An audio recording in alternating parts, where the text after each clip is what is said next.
자, 출애굽기 엑소더스고요. 인트로덕션에 보면은 그 출애굽기의 기록 목적, purpose라고 되어 있죠. 기록 목적은 to record the Exodus, or 그 블랭크에 departure라고 쓰시면 됩니다. 엑소더스가 departure의 뜻이니까 공항에 많이 가보신 분들은 늘 보시는 departure냐, arrival이냐.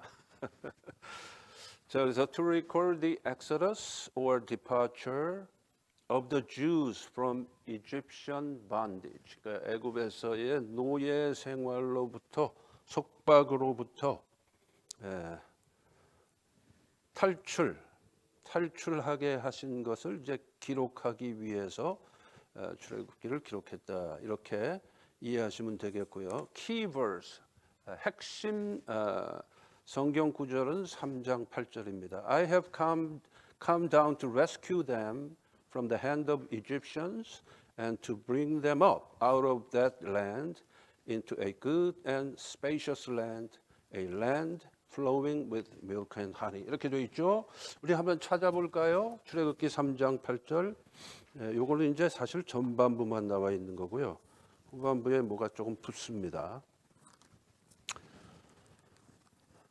출애굽기 3장 8절 우리 함께 읽겠습니다. 시작. 내가 내려가서 그들을 애굽인의 손에서 건져내고 그들을 그 땅에서 인도하여 아름답고 광대한 땅, 젖과 꿀이 흐르는 땅, 곧 가나안 족속, 헷 족속, 아모리 족속, 브리스 족속, 히위 족속, 여부수 족속의 지방에 데려가러 하노라.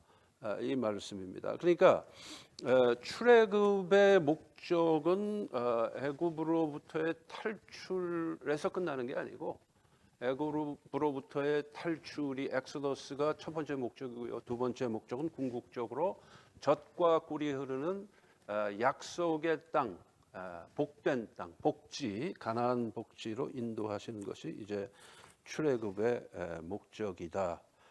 라는 것입니다. 자, 그 다음에 큰 1번으로 넘어갑니다. 그 옛날에 한번 그런 적이 있어요. 그 오래전에 박지성 선수가 영국의 그 프리미어리그에서 선수로 그 활동할 때인데 그때 그 번리라는 팀이 있었습니다. 제가 축구 중계 방송 보는 걸 워낙 좋아해가지고 그때나 지금이나 지금은 손흥민 때문에 많이 보지만은. 근데 그 번리라는 그 팀이 말이에요. 그 프리미어리그 20개 팀 중에 끝에서 이제 막 간당간당하는 팀이었어요. 그러니까 이제 18위부터 20위 사이에 들면은 연말이 아니고 시즌 끝날 때 들면은 이제 그다음엔 2부 리그로 밀려나요. 그럼 다시 1부 리그로 올라오려면 그 굉장히 어려워요. 2부 리그에도 그 정도의 팀이 있는데 거기서 3등 안에 들어야 돼요. 3등 안에. 그 다음에 그러면 이제 다시 올라올 수가 있어요. 그런데 그 번리라는 팀이 이제 그 하여간 그 뭐 오래된 얘기니까 정확하게 기억 안 나는데 한 18위에서 20위 사이에서 간당간당 하고 있었는데 말이에요. 어느 날 그 번리의 감독이 그 일부 리그에 있는 자기네 라이벌 팀 감독으로 간 거예요. 그러니까 막 거기 팬들이 그냥 화가 나갖고 말이에요. 그래갖고 번리하고 번리 감독이 옮겨간 팀 제가 기억은 안 납니다만은 그 팀에서 이제 그 두 팀이 경기를 하게 된 거예요. 간당간당 하는 중에 경기를 하니까 그 번리의 관중 한 사람이 이제 그 감독을 막 야유를 하고 이제 이러면서 자기네 감독이었다가 적 팀의 이제 라이벌 팀의 감독이 됐으니까.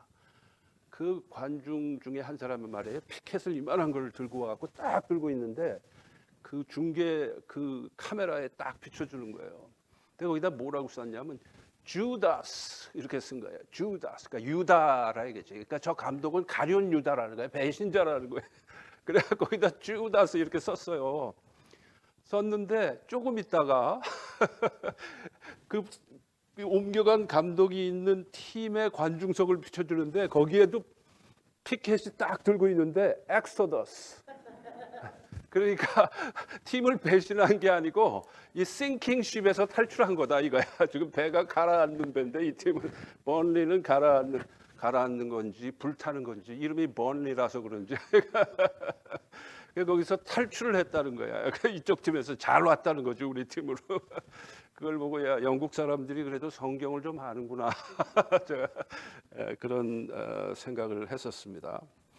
자, 1번 큰 1번 Exodus as the most important event in the Old Testament. 그러니까 구약 성경에서의 가장 중심되는 사건은 출애굽 사건이에요.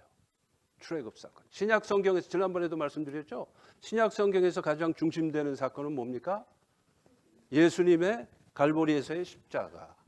그렇죠. 그래서 근데 그 두 개의 사건이 의미적으로 보면 연결이 됩니다. 출애굽 사건과 갈보리에서 십자가에서 주님께서 우리를 위해서 죽어주신 사건은 두 개가 서로 연결이 된다 이거예요. 그래서 그 밑에 나와 있죠.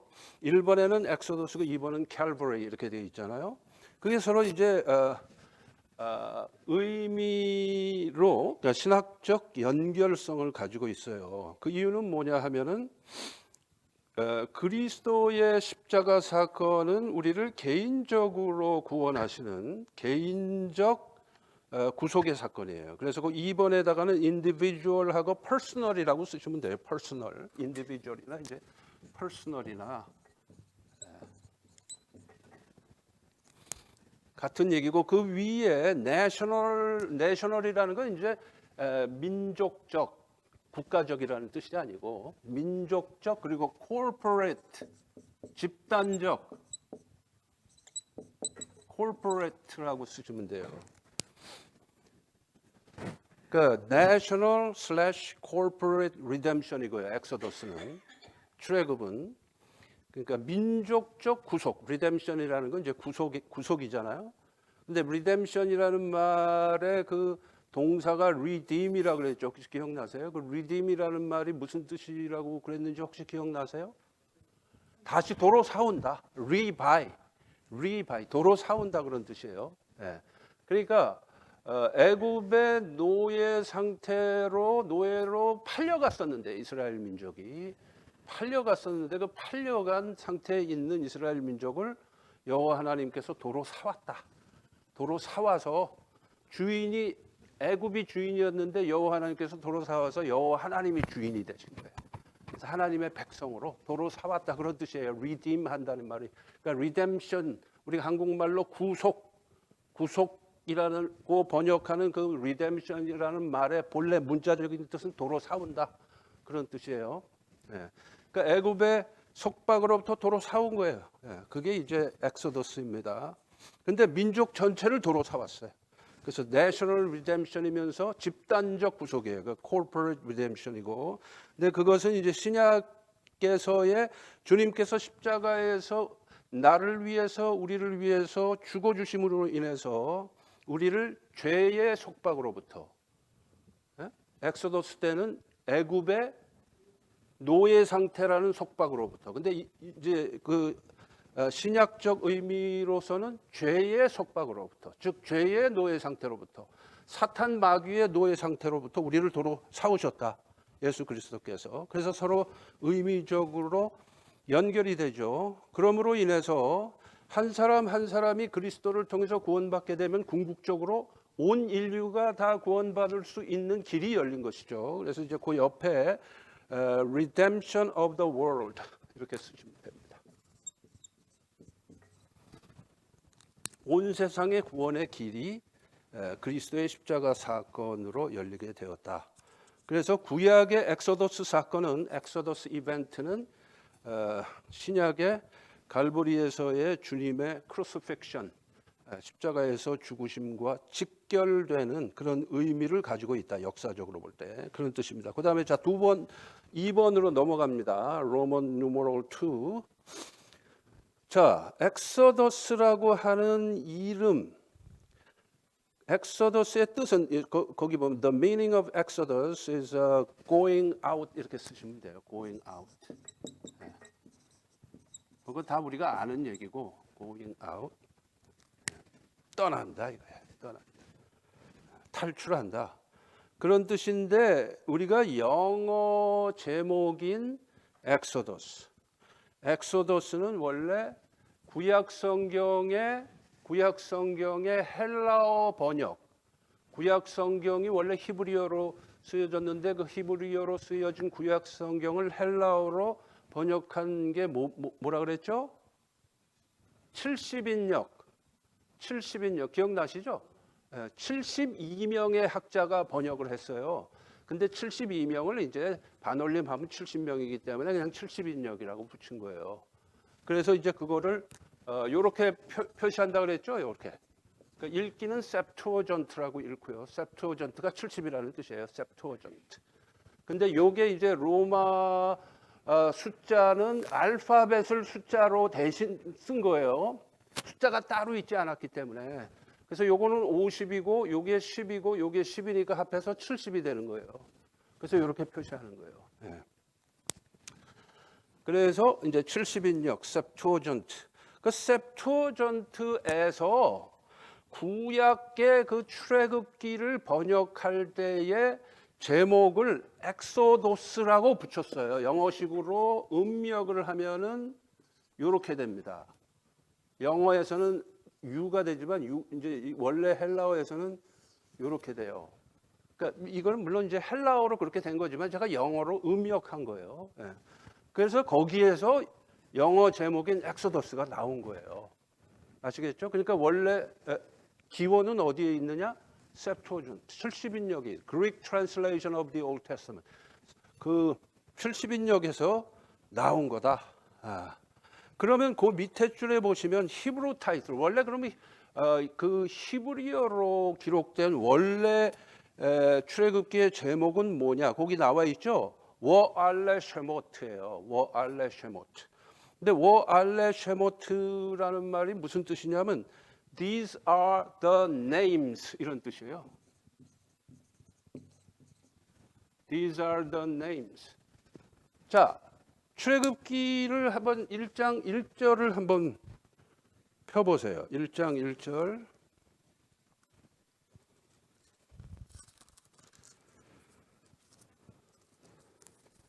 (1장 1절에) 보면 이렇게 돼 있어요.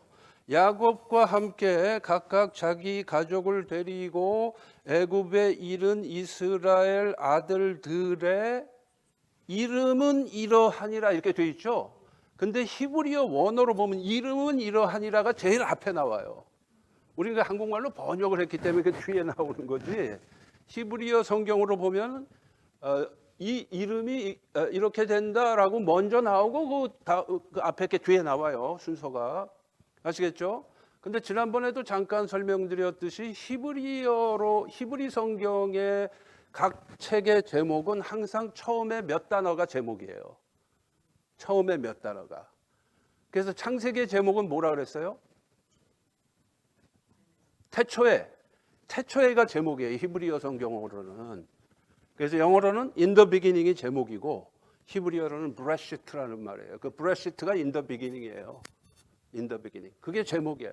그러니까 출애굽기도 똑같아요. 처음 몇 단어가 제목이에요, 항상. 그래서 these are the names. 이름은 이러하니라가 제목이에요. 출애굽기에 히브리 성경으로는.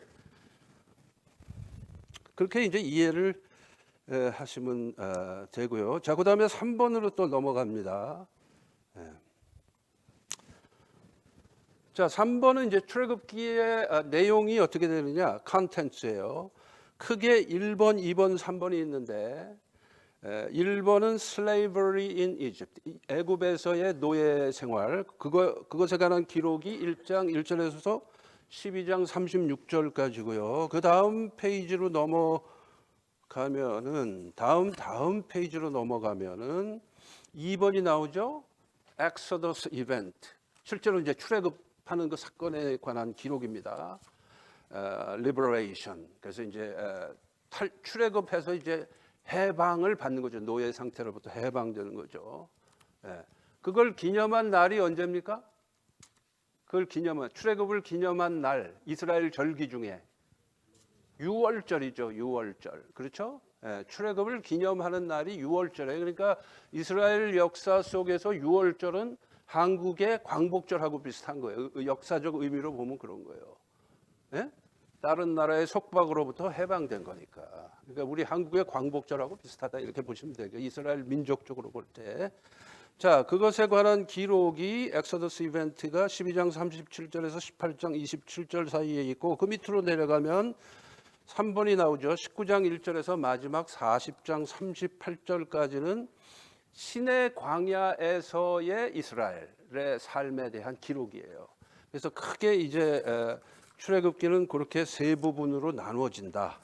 라는 거를 이제 보시고 자, 다시 이제 1번 slavery in Egypt로 돌아갑니다. 1장 1절에서 12장 36절까지의 내용인데 그 안에서 보면은 이제 크게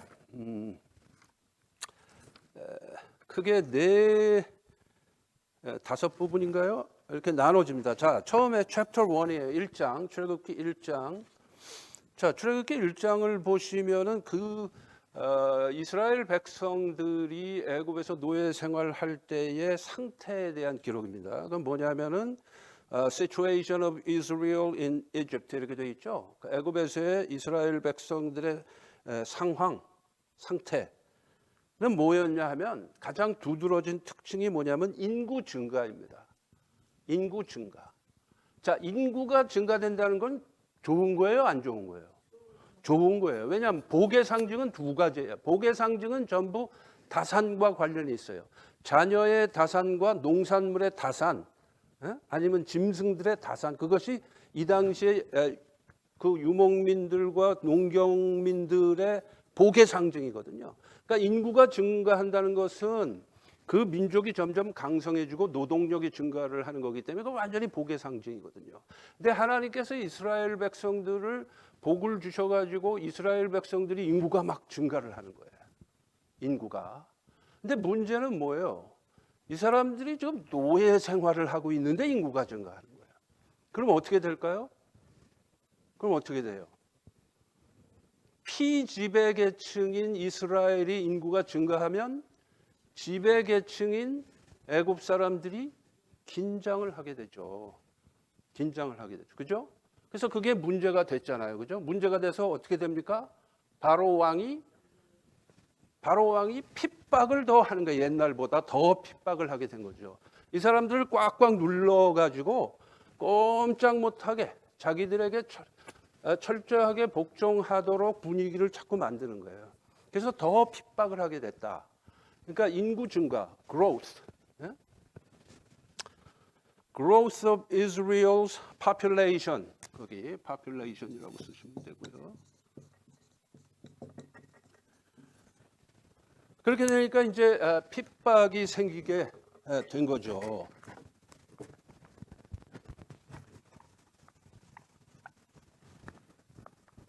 참고로 제가 옛날에 젊을 때 신학생 시절에 그때 여러분이 잘 아시는 그 김영석 교수님 있잖아요. 100살 넘으신 김영석 교수님이 여기 뉴욕에도 어쩌다 한 번씩 오셔서 강연도 하시고 그랬어요.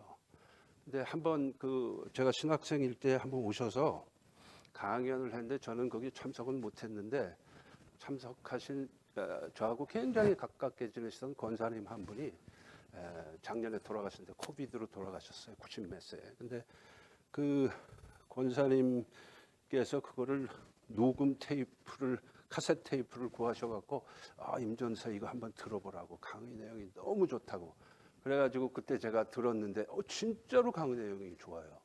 그래서 제가 아마 그걸 한 10번은 들은 것 같아요. 듣고 또 듣고 너무 강의 내용이 좋아서 제가 배울 게 너무 많아서 듣고 또 듣고 하고 거의 외우다시피 하게 된 적이 있어요. 근데 거기 보면 그 김영석 교수님의 강의 중에 이런 내용이 나옵니다. 제가 이제 설명을 드리면은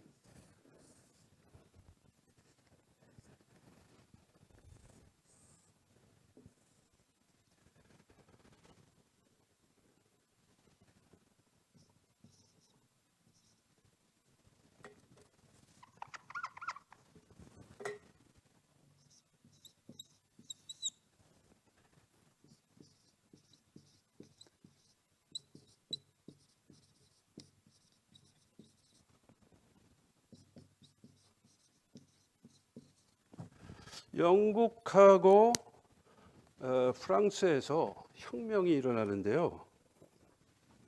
영국의 혁명은 1688년에 일어납니다.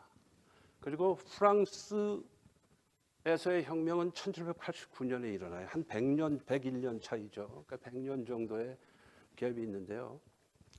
이 프렌치 레볼루션, 프랑스 대혁명이라고 우리가 그러잖아요. 그 프랑스 대혁명의 특징은 뭐냐면요. 유혈혁명이에요. 그래서 이 프랑스 대혁명 때 수많은 사람이 처형당하고 죽고 그럽니다. 네? 유혈혁명인데 그때로부터 100년 전에 있었던 영국의 혁명은 명예혁명이라고 들어보셨죠? 이게 1688년에 영국에서 있었던 혁명은 명예혁명이에요. 그래서 Glorious Revolution이라고 해요, 영어로.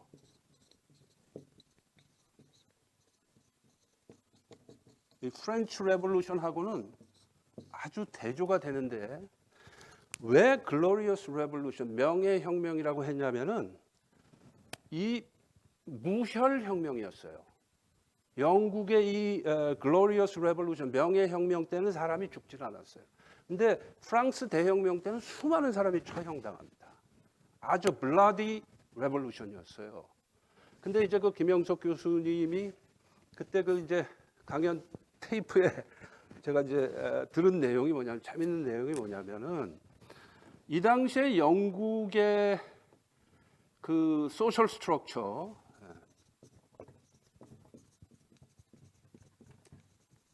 사회의 그 인구 구성 소셜 스트럭처를 보게 될 것 같으면 이렇게 됩니다. 이게 어퍼 클래스고요. 이게 미들 클래스고 이게 로워 클래스예요. 즉 다시 말하면 이 당시에 영국이라는 소사이어티의 특성은 뭡니까 한마디로? 중산층이 두터웠다. 중산층이 두터웠다라는 거예요. 네? 거기에 비해서 프렌치 레볼루션 당시에 프랑스의 소셜 스트럭처는 어떻게 되어 있느냐? 어퍼 클래스, 미들 클래스, 로워 클래스. 무슨 얘기입니까? 하층민이 인구의 절대 다수를 차지합니다. 아시겠죠? 그러니까 중산층이 굉장히 엷은 거죠. 중산층이 그때 이제 그 김영석 교수님 강의에 아주 중요한 포인트가 이거예요. 중산층이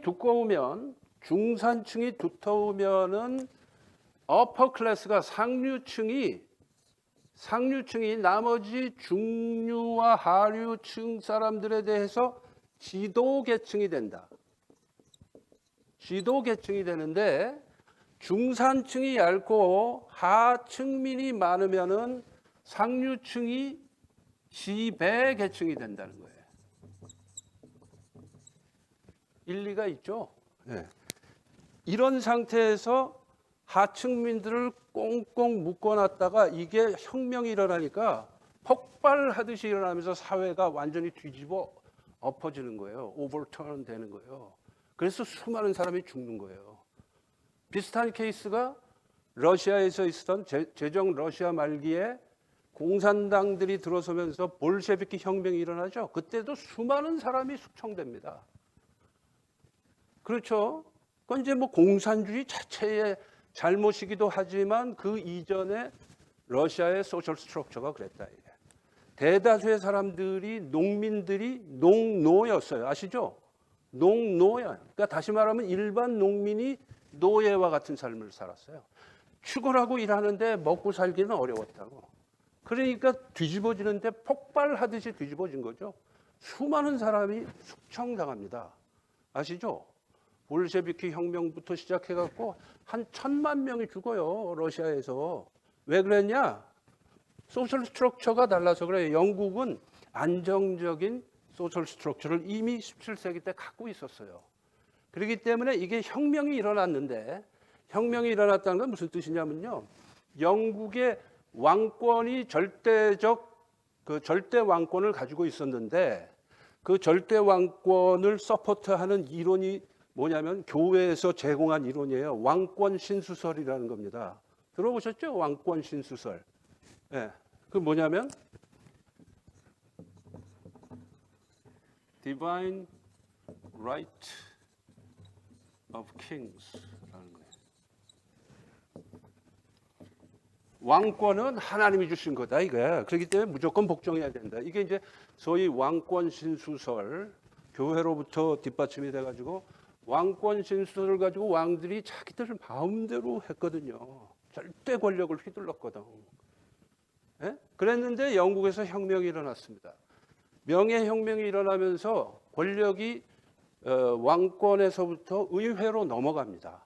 그래서 소위 말해서 영국에서의 의회 시대의 진정한 의미에서의 의회 시대의 시작이 1688년이에요. 근데 아무도 죽은 사람이 없어요. 왜냐? 이 상류층이 중산층이 워낙 두텁기 때문에 자기들을 서포트해 줄 만한 이 상류층을 특별히 더 서포트해야 될 이유가 없죠. 중산층이. 그러니까 그냥 그 소위 지배계층, 귀족층이 그대로 권력을 그냥 의회에다 넘겨버리죠. 예. 그러면서 그냥 무혈혁명으로 영국 사회가 바뀌어요. 근데 100년이나 차이가 나는데도 프랑스에서는 그러지 못했기 때문에 무혈혁명이 되었다. 왜 이 얘기를 제가 하냐면요. 출애굽 당시에 애굽이 그랬다 이거예요. 출애굽 당시에 애굽이. 그러니까 꽉꽉 눌렀거든요. 그러니까 바로가 이스라엘 백성들을 핍박을 엄청나게 했고 뿐만 아니라 어린 아이들을 나일강에다가 다 던져서 죽였잖아요. 그러니까 끔찍한 일이 벌어진 거예요. 근데 하나님께서 이스라엘 백성들을 사용해서 애굽 사회를 뒤집어 엎은 게 아니고 이스라엘 백성들을 탈출을 시키죠. 그래서 새로운 나라를 건설하게 만드시죠.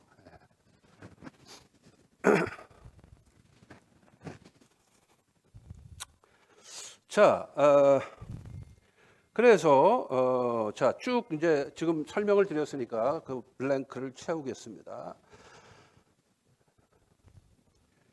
그래서 그러니까 이게 뭐야? 내가 뭐라고 아까 뭐 growth의 population이라고 제가 그러니까 growth가 이 growth of population이고요.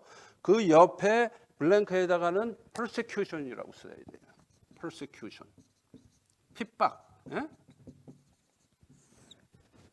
그러니까 growth of population의 결과로서 핍박이 있게 되었다. 그 얘기입니다.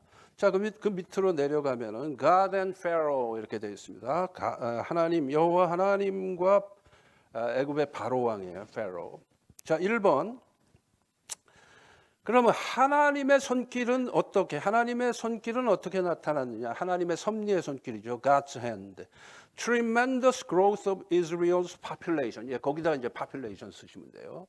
Tremendous growth of Israel's population. 그러니까 하나님의 섭리의 손길 속에서 이스라엘 백성들이 점점 애굽 안에서 강성해지기 시작했다.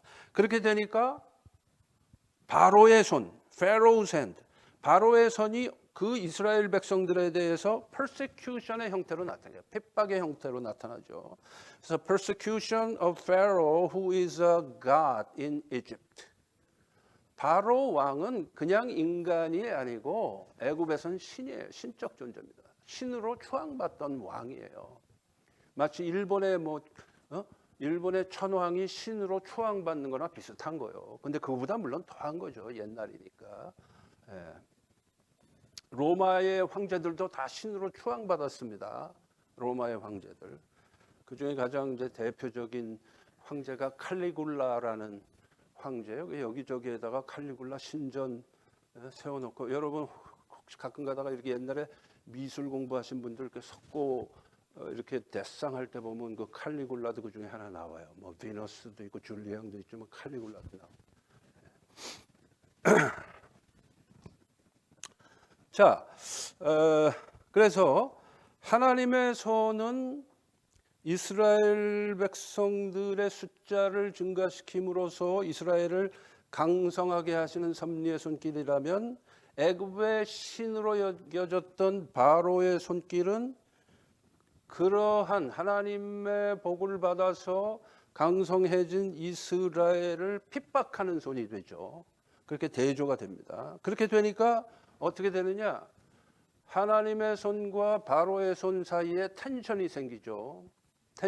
여호와 하나님께서 이스라엘을 하나님의 백성으로 삼으셨는데 아브라함 때부터, 그러니까 그 바로의 손을 그대로 놔두실 리가 없죠. 하나님의 백성을 핍박하니까. 그래서 이제 텐션이 생기는 거예요. 3번으로 tension between God and Egyptian God. 진짜 하나님과 이집트의 God 사이에 텐션이 생기게 되었다. 그래서 그 하나님으로서의 God은 옆에 invisible God이고요. 그 다음에 바로는 visible God이죠.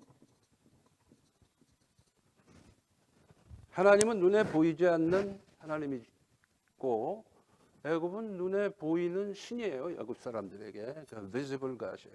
그러니까 invisible God과 invisible God은 절대적 존재로서의 하나님이시죠. 그 하나님과 애굽에서 신으로 추앙받던 바로와 사이에 텐션이 생기겠다. 긴장 관계가 형성되었다. 그 결과 이제 나중에 막 10번의 재앙이 있고 이제 다 그러는 거죠.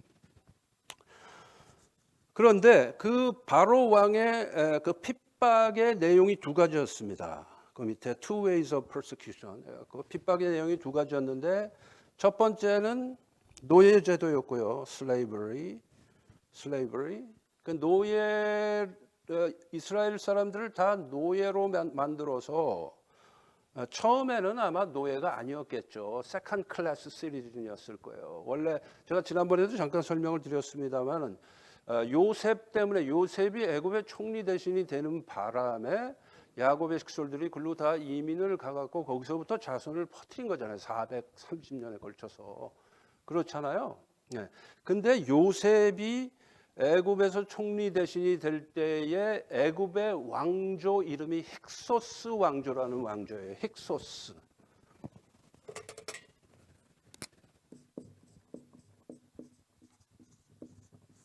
근데 이 힉소스 왕조가 애굽을 지배한 기간이 100년 정도 됩니다.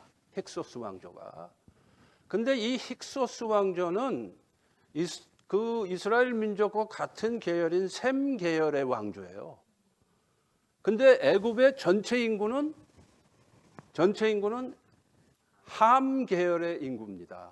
근데 거기서 소수의 셈 계열의 사람들이 정권을 잡아요.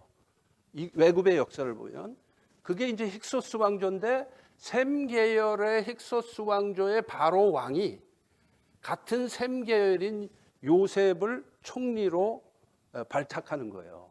그러니까 사회적으로 보면 그렇다. 물론 그 안에는 하나님의 다 섭리의 손길이 있는 거지만 사회적 시각으로 보면 그렇다는 거예요. 아시겠죠? 근데 이 힉소스 왕조는 100년밖에 안 갑니다. 그런 다음에 함 계열의 사람들이 다시 집권을 합니다. 애굽에서.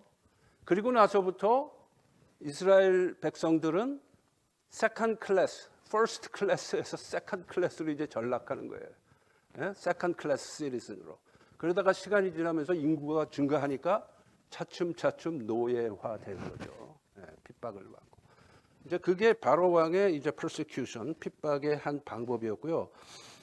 그 이유는 뭐냐? 왜 노예로 삼았냐? 아까 제가 설명드렸죠. Reduced possibility of uprising. 폭동의 가능성을 줄이기 위해서 더 핍박을 한 거예요. 폭동의 가능성을 줄이기. uprising. 왜냐하면 소셜 스트럭처가 하층민들이 더 많아지니까. 애굽은 제국이었습니다. 아시죠?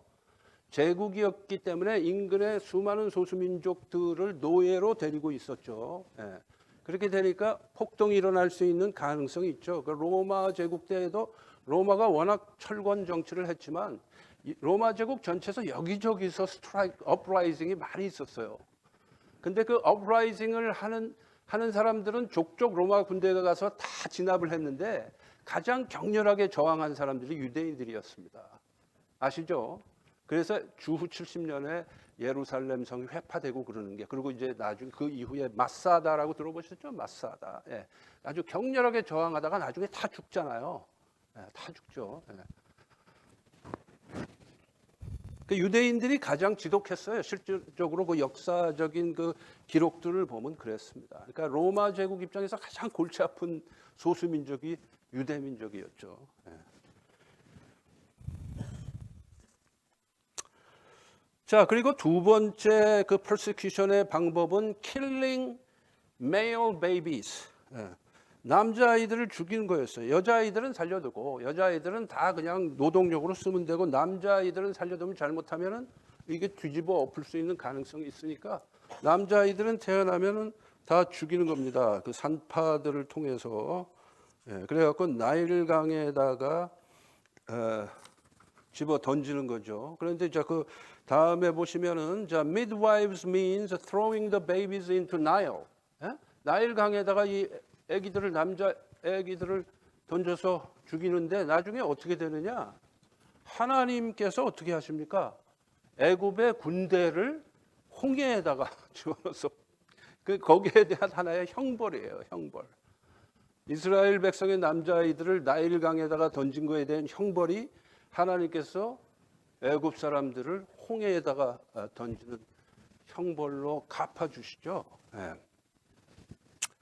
자, 그 밑에 그냥 참고로 제가 설명을 드리면은 Massacre of Babies, 유아 살해. 그것도 그냥 한두 명 살해가 아니고 집단적으로 살해한 사건을 보면은 모세 때, Moses time by Pharaoh, 바로 왕, 페로에 의해서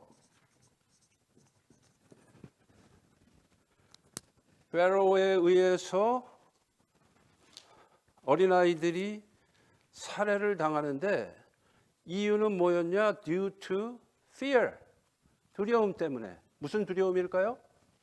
Uprising, 폭동에 대한 두려움 때문에 그렇게 했다. 폭동에 대한 두려움 때문에. 그런데 그 비슷한 사건이 예수님 때 또 일어납니다. 예수님 때. 엑소더스 때부터 약 1500년 후에 Jesus time number 2, Jesus time by 누구죠? 헤롯 대왕. 헤롯 대왕이죠. Herod the Great. Herod the Great.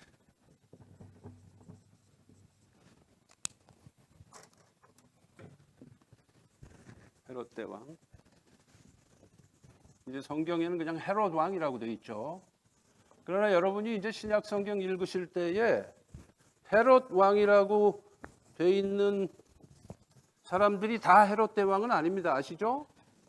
예수님 태어나실 때 헤롯 왕은 헤롯 대왕이고 그 이후에 나오는 헤롯 왕들은 헤롯 대왕이 아니에요. 헤롯 왕의 아들들 뭐 이런 사람들이에요. 헤롯 안티파스라든가 헤롯 필립이라든가 뭐 이런, 그다음에 아켈라오라든가 이런 사람들은 헤롯 왕의 자녀들이에요. 그러나 다 헤롯 왕이라고 나오죠. 자, 그래서 이번은 지저스 타임 때는 아이들이 헤롯 대왕에 의해서 살해당하는데 그것도 역시 due to fear. 헤롯 왕이 왜 남자애들을 죽였죠? 2살 아래 애들은 다 죽여라 뭐 그래가지고.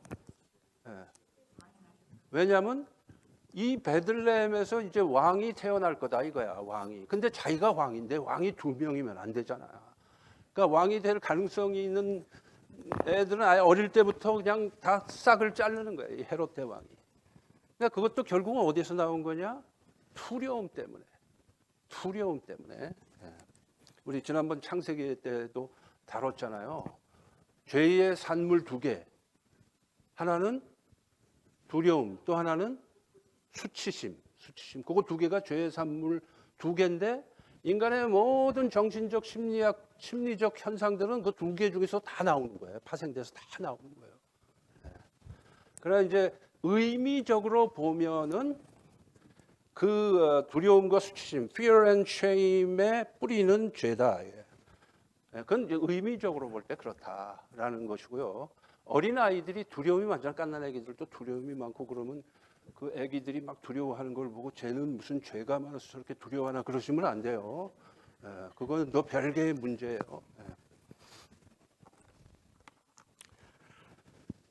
자, 그리고 세 번째 modern time에는 by abortion이라고 볼 수가 있죠. abortion, 낙태에 의해서 수많은 아이들이 죽는데 너무 많은 숫자예요. 너무 많은 숫자야. 그렇게 해서 죽는데 이거는 두려움 때문이 아니고 뭐 두려움도 있을 수는 있겠지만 due to inconvenience예요. 불편함 때문에. 현대인들의 소위 말해서 그 convenience mentality가 문제인 거죠. 편안하게 살겠다 이거야. 편안하게 살겠다. 그 생명에 대한 책임성이 그만큼 박약해져서 이제 그런 거죠. 자, chapter 2로 넘어갑니다. chapter 2. Moses preparation as a leader. 이 모세라고 하는 이제 소위 이스라엘의 영도자, 이스라엘의 리더인데 이 모세는 훈련을 아주 다양하게 받습니다. 물론 다 하나님의 인도하심 속에서 다 이렇게 되는 건데 1번에는 intellectual training, intellectual.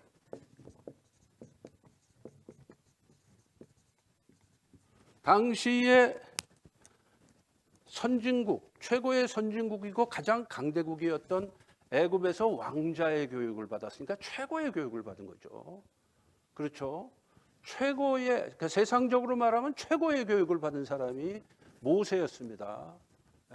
왕자의 지위에 있었으니까 바로 왕의 딸의 아들이 됐잖아요.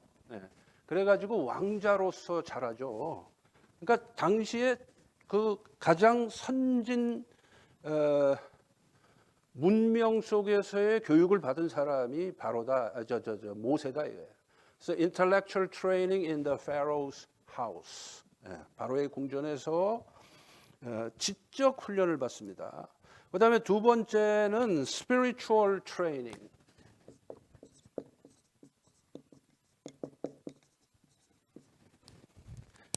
영적 훈련을 받는데 누구로부터 받을까요? 자기 친부모로부터 받아요.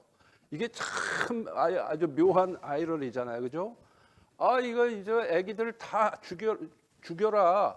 그래가지고 나일강에다 어쩔 수 없이 바구니 여러분 저 옛날에 그 10개 영화도 다 보셔서 아시겠지만 10개 영화 안 보신 분은 안 계시잖아요. 거기 보면 이제 광주리에다가 이 애기 베이비 모세스를 이렇게 해가지고 그 떠내려 보내잖아요. 그렇죠. 그런데 나중에 이제 그 바로의 공주가 목욕을 하다가 나일강에서 목욕하다 그걸 발견하고 내가 애가 없는데 신이 나에게 이 아이를 보내주셨다. 그래가지고 이제 자기 애로 키우는데 그때 옆에서 그 광경을 보고 있었던 사람이 누구죠? 미리암이죠. 미리암. 출애굽기에 나오잖아요. 그죠? 모세의 나이 차이 많이 나는 누나인 미리암이 이렇게 보고 가서 그 바로의 딸 공주에게 말을 걸잖아요. 뭐라고 말을 걸어요? 제가 유모를 구해드릴까요? 그러니까 그래 구해달라 그래가지고 모세의 친엄마가 유모가 되잖아요. 그러니까 굉장히 드라마틱한 거야. 그렇죠? 옛날에 한번 제가 차를 몰고 가는데 그때 그 크리스찬 그 라디오 방송을 자주 들었었어요. 오래전 얘기인데. 근데 어떤 미국 목사님이 설교를 하는데 그 장면을 설교를 하면서 미리암이 집에 막 쫓아가가지고 이제 그 바로의 딸하고 이제 그렇게 얘기한 다음에 미리암이 자기 엄마한테 막 쫓아가갖고 뭐라고 얘기했을 거라고 그 목사님이 설교자가 얘기를 하냐면요. Mommy, I got a job for you. 엄마 오늘 그 유모로서 취직됐어요. 근데 그 봐야 될 애가 자기 아들이야. 죽을 수밖에 없는 상태에 있었던 자기 아들이 자기 품으로 돌아옵니다. 얼마나 극적이에요. 애굽에서 최고의 교육을 받지만 동시에 그 아이가 모세의 친부모에게 맡겨질 때는 거기서 유대인으로서의 교육을 받는 거예요. 신앙 교육을 받는 거야. 참 드라마틱한 사건이죠. 그래서 모세는 spiritual training, by the real Jewish mother as nursing mother. 그러니까 유모인데 유모가 자기 친엄마야. 예?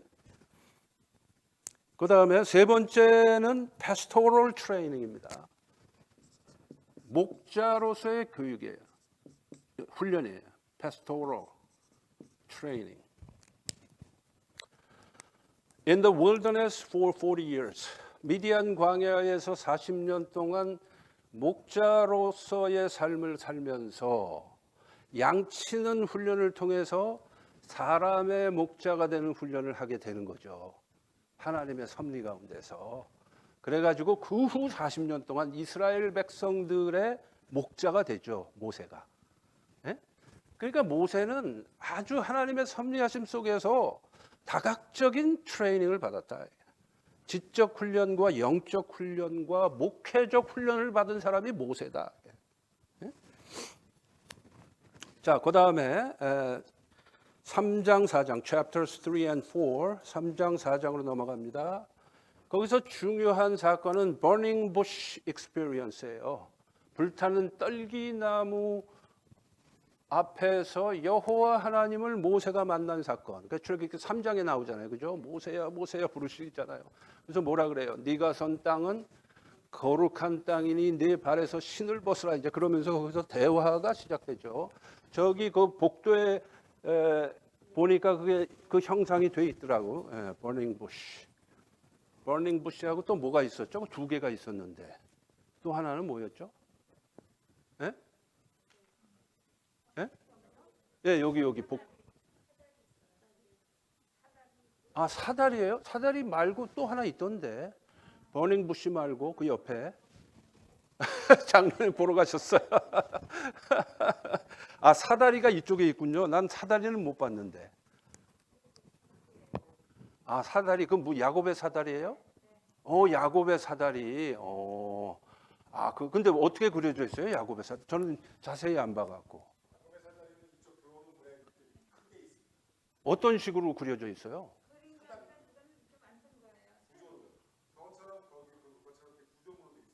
아, 사다리가. 아, 일곱 촛대. 맞아요. 일곱 촛대. 제가 그 버닝 부시하고 그 일곱 촛대, 예? 그거는 봤는데 사다리는 못 봤는데 사다리는 여기 우리 사다리처럼 돼 있어요? 사다리. 근데 그 야곱의 사다리는 그렇게 생기지 않았습니다. 옛날에 제가 그 야곱의 사다리 그 베델 체험이죠. 우리 지난 주일날은 제가 브니엘 체험에 관한 설교를 했지만 베델 체험을 하잖아요. 에? 에서의 낯을 피해서 도망치다가 이제 그 베델에서 꿈꾸다가 이제 하나님을 만나게 되는데 그 사다리가 위에서 쫙 내려오잖아요. 그래서 그 설교를 옛날에 준비를 하면서 이거 지금 우리 집사람 보고 있을지 모르는데 이거 조심해야 되는데 제가 우리 집사람한테 물어봤어요. 여보, 그 야곱의 그 사다리 그 스토리 기억나지? 그랬더니 기억난다고. 그 사다리 하니까 딱 연상되는 사다리의 모양이 뭐야? 한번 얘기해봐 나한테. 그랬더니 헬리콥터에서 밧줄을 쫙 내려주는 그 밧줄 사다리가 연상이 딱 된다는 거예요. 근데 그러기 쉬운데 그게 아닙니다. 그게 아니에요. 그게 아니고 그 부분을 여러분이 자세히 읽어보세요. 그 사다리가요. 땅에서부터 하늘로 솟아 올라가는 사다리예요. 하늘에서 밑으로 내려오는 사다리가 아니고 땅에서부터 하늘로 치솟아 있는 사다리예요. 그 부분을 읽어보세요. 그렇게 돼 있습니다. 그게 무슨 얘기냐? 돌계단일 가능성이 많아. 돌계단. 근데 출발점은 어디냐? 하늘이 아니고 땅이에요. 땅이 출발점인데 하늘을 향해서 올라가는 사다리예요. 하늘에서 내려오는 사다리가 아니고. 참고로 제가 말씀드립니다. 나중에 한번 읽어보세요. 근데 그렇게 돼 있는 사다리가 아니라는 말씀이죠. 그러면 이 사다리는 잘못된 사다리. 죄송합니다. 여러분 교회의 그 구조물에 대해서 제가 폄하를 해서 그렇죠. 다 상징이에요. 상징.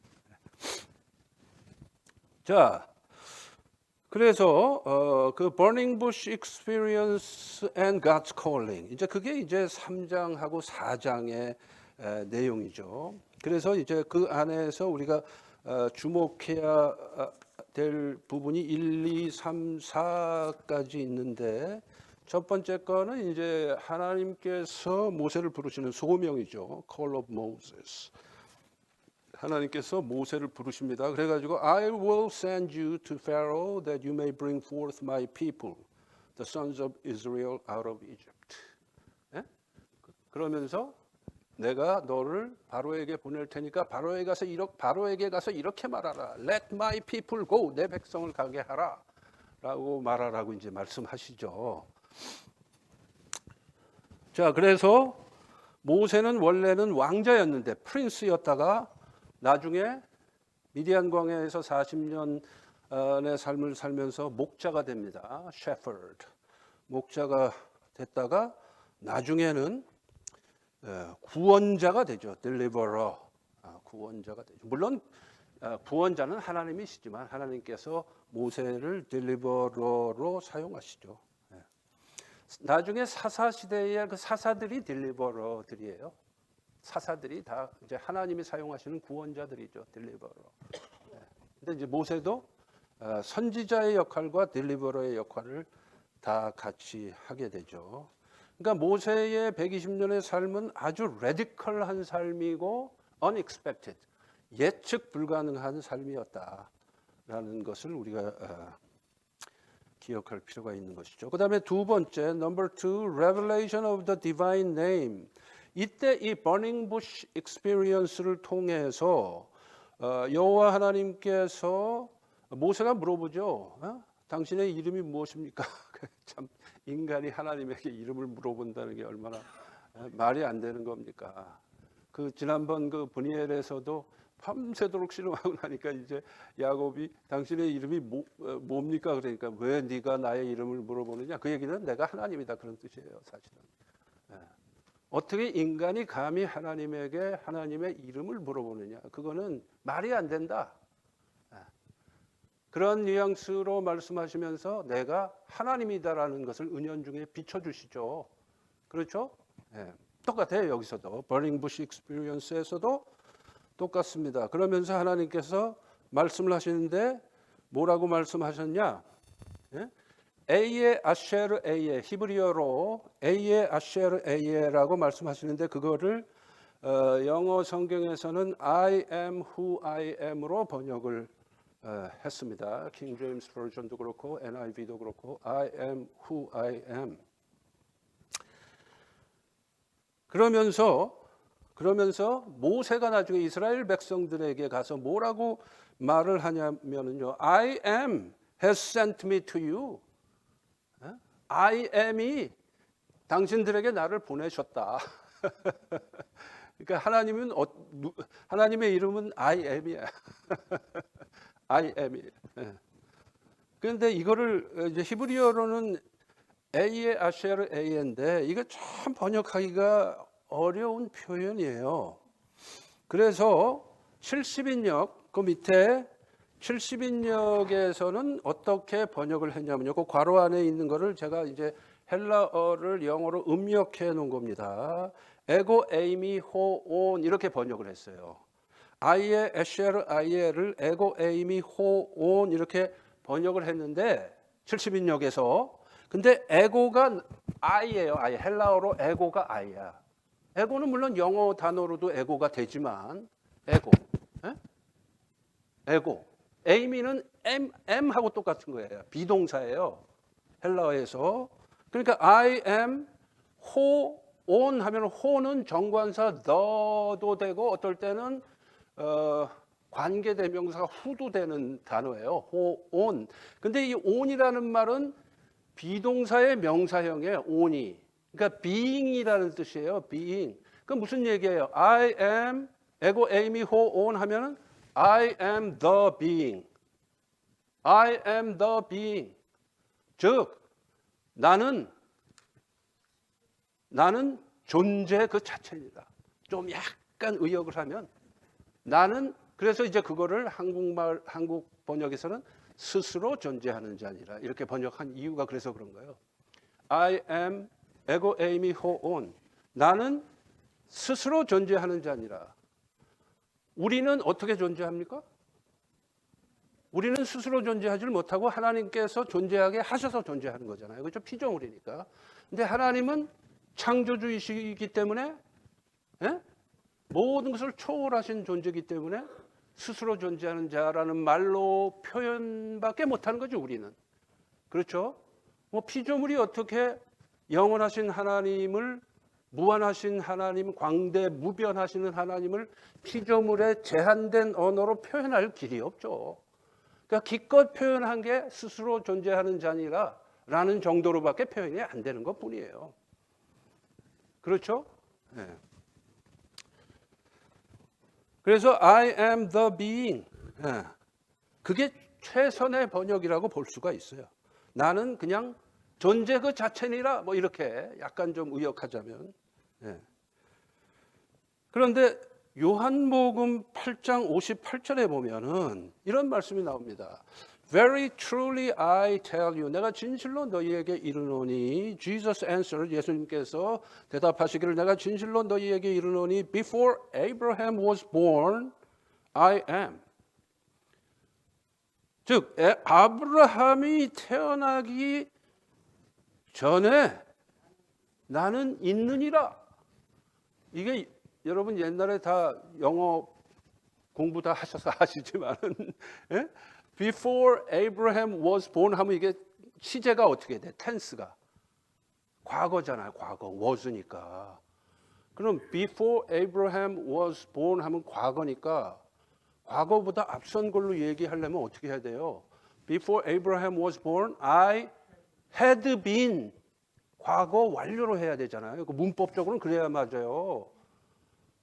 즉 아브라함이 태어나기 전에부터 나는 있었느니라 이렇게 말씀하셔야 문법적으로 맞아. 어법이 맞아요. 근데 요한이 뭐라고 기록을 하고 있느냐?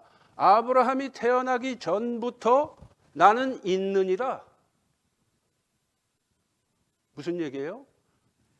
하나님은 초월적 존재시다. 예수 그리스도는 초월적 존재. 이건 예수님이 하시는 말씀이에요. 즉 다시 말하면 예수님이 내가 하나님이다. 내가 초월적 존재인 하나님이다라는 표현을 이렇게 하신 거예요. 아시겠죠? 그런데 그 I am, 근데 신약 성경 요한복음은 헬라어로 기록된 책들이거든요. 그러니까 헬라어로 뭐라고 되어 있습니까? I am이 에고 에이미. 에고 에이미라고 요한복음 8장 58절에서 기록한 거예요, 요한이. 그러면 이 에고 에임이라는 것은 나는 초월적으로 영원히 초월적으로 존재한다는 뜻도 들어있으면서 동시에 뭘 연상시킵니까?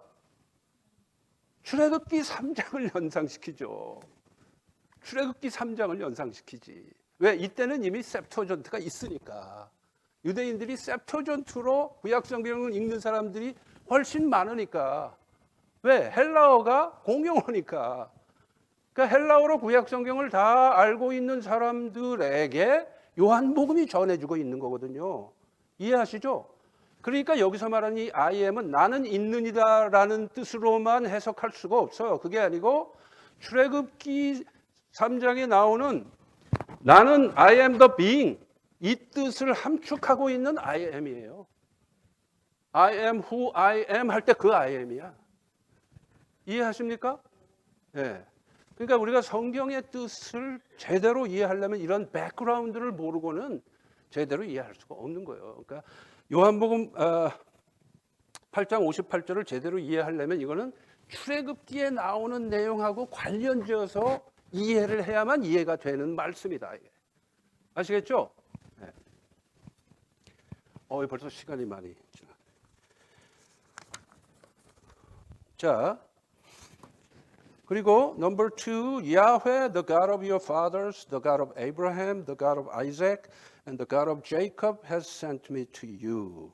그래서 아브라함 때로부터 약속하신 그 언약의 하나님, 아브라함과 언약을 맺으신 하나님, 이삭과 언약을 맺으신 하나님, 야곱과 언약을 맺으신 그 하나님이 나를 보내셨다. 그 얘기는 뭐예요? 우리 조상 대대로 언약을 통해서 약속하신 그 여호와 하나님께서 우리에게 복을 주시기 위해서 나를 보내셨다. 그 복이 뭡니까? 출애굽하고 가나안 입성이죠. 그렇죠? 예, 그러니까 조상 대대로 언약의 하나님이 우리에게 약속하신 그것을 지키시기 위해서 나를 여러분들에게 보낸 겁니다. 라고 이스라엘 백성들에게 모세가 말하는 것이죠. 그 다음 3번. 그런데 그 모세는 선지자의 역할도 하죠. Moses the prophet. 그렇죠? 예. 지난번에 첫 시간에 제가 얘기했죠. 휴먼 에이전트 얘기할 때, 레벨레이션 얘기할 때 하나님의 계시는 인간을 통해서 휴먼 에이전트, 인간을 통해서. 근데 하나님이 이스라엘 백성들에게 말씀하실 때 중간에 모세를 선지자로 사용하셨다. 휴먼 에이전트로 사용하셨다. 기억나시죠? 네. 자, 그래서 모세는 선지자의 표상입니다. 선지자의 전형이에요. 모세가. 네. 그러면은 그 예언이라는 what is prophecy? 예언이라는 게 뭐예요? 예언. 예언이 뭡니까? 여러분들은 예언을 어떻게 이해를 하고 계세요? 예언.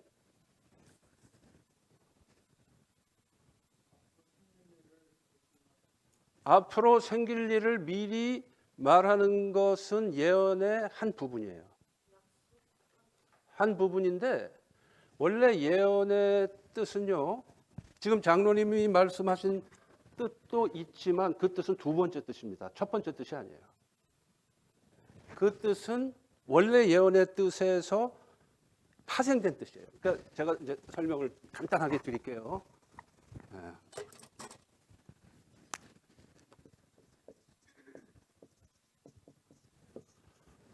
예언에는 두 가지 기능이 있습니다.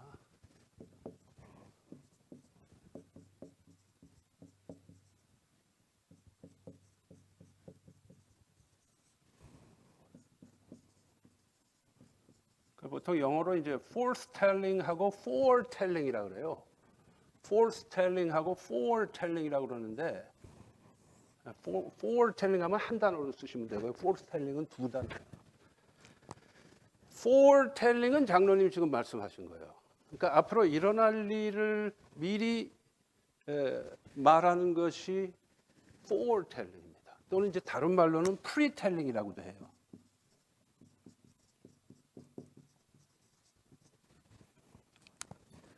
근데 foretelling은 뭐냐면 제가 이제 약간 풀어서 해석하면 하나님께서 하나님의 백성들에게 전달하시고자 하는 메시지를 전달하는 것이 예언이에요. 그게 foretelling입니다. 아시겠죠? 근데 자, 이 foretelling을 얘기를 하다 보면 앞으로 일어날 일들이 그 안에 들어 있을 수가 있겠죠. 아닐 때도 있고. 지금 당장 뭘 하라 그럴 때는 앞으로 일어날 일은 아니죠. 지금 당장 뭘 해라 그러고 예언을 할 경우에는. 그러나 많은 경우에는 앞으로 일어날 일에 대해서도 그 foretelling 안에 포함될 수가 있겠죠. 그럴 때는 foretelling도 들어있는 거예요. 그래서 예언은 이 두 가지예요. 하나님의 메시지를 간직했다가 하나님의 메시지를 선지자가 간직하고 있다가 하나님의 때에 하나님의 곳에서 하나님의 사람들에게 전달하는 것이 예언입니다. 아시겠죠? 네. 그리고 그 예언이 이루어지는 그 전체의 프로세스는 다른 말로는 예언이라고도 말할 수 있지만 계시도 되는 거예요. 하나님의 입장에서는 그것이 계시가 되는 겁니다. 아시겠죠? 휴먼 에이전트의 입장에서는 예언이고 하나님의 입장에서는 그 예언자를 선지자를 통해서 계시하시는 거고. 이해하세요? 그래서 예언이라는 건 이 두 가지 기능이 있다.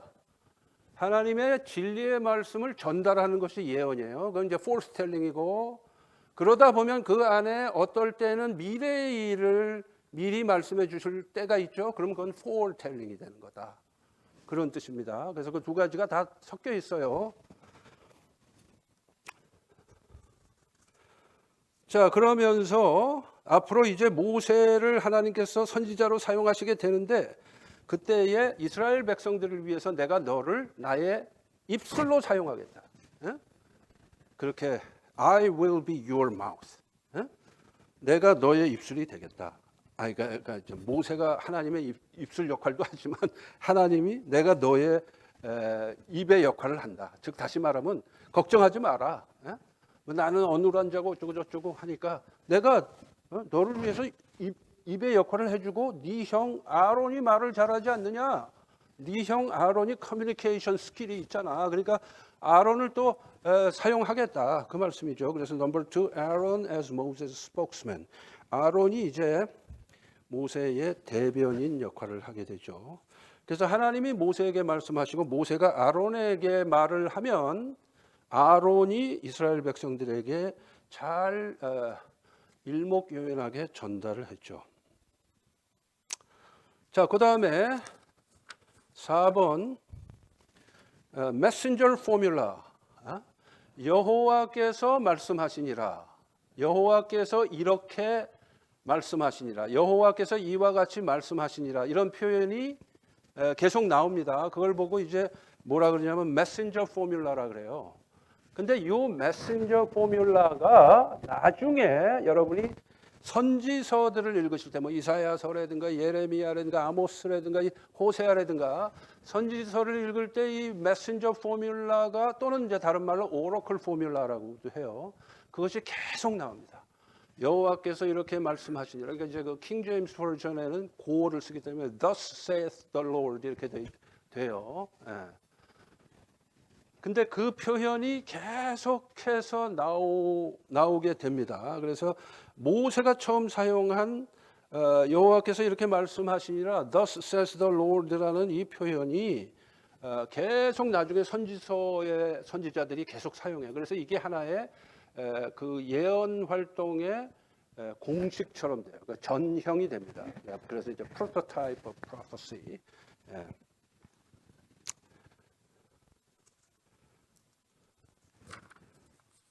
자, 그리고 그 다음에 chapters 5장 1절에서 12장 36절 여기까지 하고 마치죠. 그리고 이제 다음 주에 요 출애굽기 나머지하고 레위기까지 하도록 그렇게 될 것 같아요. 다음 주에. 자, 그래서 5장 1절에서 12장 36절은 이제 10개의 그 재앙이 나와요. 재앙, 뭐 메뚜기 재앙, 개구리의 재앙, 뭐 어쩌고 저쩌고 여러 가지가 나오는데 여기서 이제 여러분이 기억하실 게 뭐냐면은 그 재앙들에 등장하는 메뚜기라든가 개구리라든가 이게 다 애굽에서는 신들이었다. 신들. 다 신들이었어요. 바로도 신이었지만 바로는 이제 대표적인 신이고 개구리도 신, 메뚜기도 신. 왜 그랬을까요?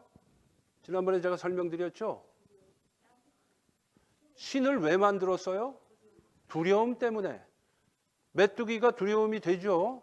농산물을 다 갉아먹으니까. 요즘에도 있어요. 요즘에도 지중해 연안에서 뭐 폴추갈이라든가 모로코라든가 이런 지중해 연안 국가의 메뚜기 떼들이 한번 습격을 하면요. 농산물이 남아나질 않아요. 그리고 메뚜기 떼들의 길이가 어마어마합니다. 수십 킬로에 달해요. 길이가. 폭이 뭐 하여간 내 기억은 안 나요. 옛날에 어디서 그 기사로 한번 읽은 적이 있는데요. 그 메뚜기 떼의 길이가 수십 킬로야. 그리고 폭이 뭐 하여간 몇백 메타로 해갖고 지나가면서 다 갉아먹습니다. 농산물을. 그 이제 그 사건을 비유로 해서 쓴 책이 요엘서죠. 요엘서. 기억나세요? 네. 거기 보면 요엘서인가? 아이고 갑자기 헷갈리네. 그 메뚜기 때 나오는 황충. 그런데 어찌됐든 거기서도 보면은요 농작물이 하나도 남아나질 않아. 하나도 남아나질 않아. 근데 그 메뚜기 떼들이 뭐 이렇게 풀들 보리고 뭐고 미리고 간에 갉아먹는 그 소리가 한 마리 한 마리가 갉아먹는 소리는 거의 안 들리겠지. 사각사각 하는데 그게 그 엄청난 숫자의 메뚜기들이 동시에 그 농작물을 갉아먹잖아요. 어떤 소리로 들리냐면은 들불이 따다다닥 하면서 들불이 번져나가는 소리처럼 들린다고 합니다. 제가 그 신문 기사를 읽은 적이 있거든요. 요엘서죠, 요엘서. 갑자기 제가 혼동이 돼갖고. 네. 그 요엘서에서도 이제 바로 그런 그 내용들이 묘사되어 있죠. 네. 어찌됐든 중요한 건 뭐냐? 10 plagues were the judgments upon the Egyptian gods, not only upon the people of Egypt. 그러니까 애굽 사람들을 여호와 하나님께서 심판하시는 것뿐 아니고 이스라엘을 핍박하는 애굽 사람들을 심판하는 것뿐만이 아니고 애굽의 신들을 심판하신 것이다. 네? 애굽의 신들을 심판합니다. 그걸 통해서 여호와 하나님께서 보여주시는 건 뭐예요? 나 여호와만이 유일한 신이다. 그리고 너희들이 신이라고 알고 있는 저 신들은 다 피조물에 불과하다라는 걸 다시 한번 보여주시죠. 네. 자, 여기까지만 하고요. 다음 주에 계속해서 하도록 하겠습니다.